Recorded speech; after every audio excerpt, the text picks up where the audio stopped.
Kaya pumunta kami dito para ireklamo ang NTC sa pang-aabuso sa isang broadcast entity. Walang iba, SMNI. Dumulog sa Court of Appeals kanina ang TV network na Sunshine Media Network International o SMNI. Hiniling ng kumpanya na maglabas ng Temporary Restraining Order o TRO ang korte sa isang buwang suspension order ng National Telecommunications Commission o NTC noong December 19. Ayon sa mga abogado ng SMNI, nilabag ng NTC ang kanilang karapatan sa due process dahil hindi sila pinasagot sa show cause order at isinabay pa rito ang suspension order.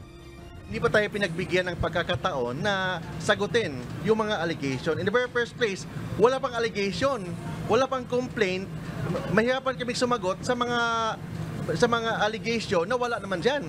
So, para kami nanghuhula ngayon na ano yung sagot namin. Naniniwala din silang naimpluwensyahan ng House of Representatives ang NTC na hindi umano dapat.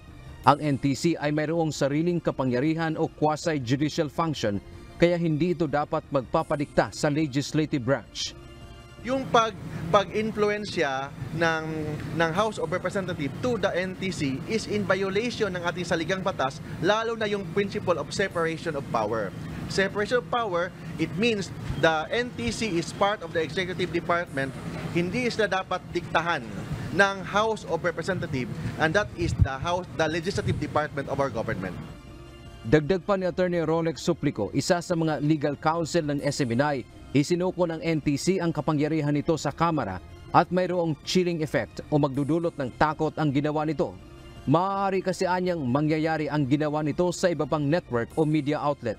Kinwestiyon din ito bakit buong network ang sinuspindi kung ang dalawang programa lamang naman ito ang nakitaan umano ng paglabag.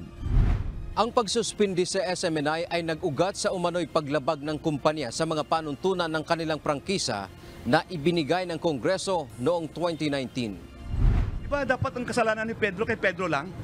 Hindi mo sabihin na buong network ay may kasalanan. Pangalawa, tama yun, may mga complaints laban sa amin.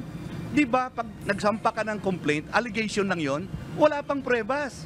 Pakinggan mo muna kami. Umaasa ang SMNI na kaagad maglabas ng TRO ang Court of Appeals. Samantala, wala pang komentaryo ang NTC sa hiling ng nasabing TV network. Dante Amento, UNTV, News and Rescue. Diyos ang aming sandigan, serbisyo publiko ang aming pinahahalagahan.